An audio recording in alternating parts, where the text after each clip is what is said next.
कुछ दिन पहले मैं एक न्यूज चैनल में देख रहा था, लोग एक जवान लड़का को पकड़कर कह रहे थे इसे फांसी चढ़ाओ। वजह यह था इसी लड़का ने किसी लड़की के ऊपर बलात्कार किया था। मैंने सोचा कानून के अंदर मृत्यु दंड से बढ़कर दंड कुछ है ही नहीं है क्या?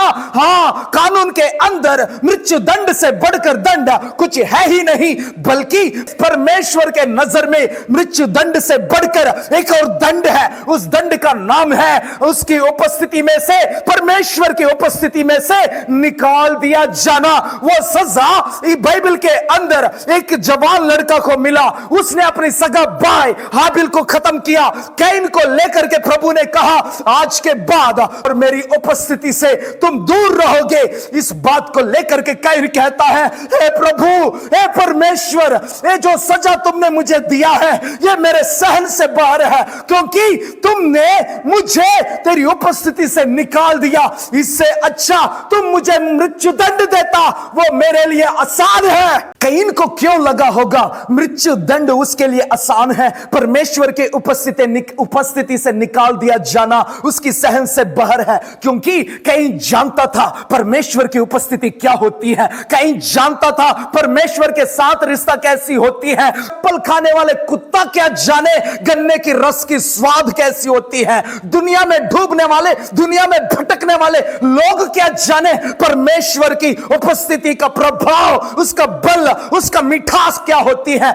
इसलिए कैन कहता है परमेश्वर तुमने मुझे आज तेरी उपस्थिति से निकाल दिया है, इससे अच्छा तुम मुझे घात कर देता, इससे अच्छा तुम मुझे मार देता। इसलिए मेरे भाइयों और बहनों, मैं तुमसे कह रहा हूं परमेश्वर की उपस्थिति को कहीं भी कभी भी अपने जीवन भर में तुच्छ ना समझे। वो अनमोल है, वो अनमोल है। परमेश्वर की उपस्थिति को छोड़कर तुम दुनियादारी में डूब ना जाना।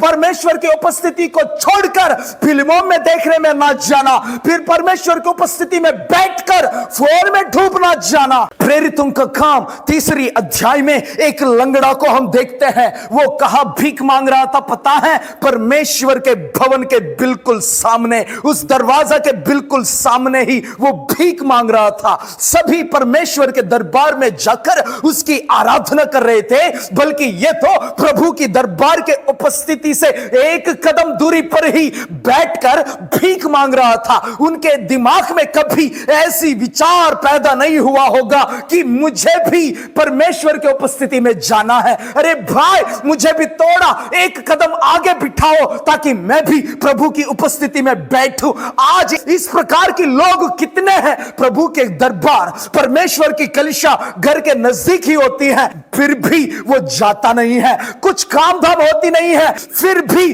कलीसिया में जाते नहीं है। दाऊद परमेश्वर के हृदय के अनुसार चलने वाला, वो दिन में एक बार प्रार्थना करता था, धीरे धीरे वो 3 बार प्रार्थना करने लगा, धीरे धीरे 7 बार प्रार्थना करने लगा। एक जगह में वो कहता है मेरे जिंदगी में आशा है, वो आशा परमेश्वर के सामने वर के रूप में मैं प्राप्त करना चाहता हूं। वो ये है कि मेरी जिंदगी भर मैं परमेश्वर की उपस्थिति में ही बने रहूं। और वो कहता है परमेश्वर के भवन की विचार दाऊद को खा रहा था।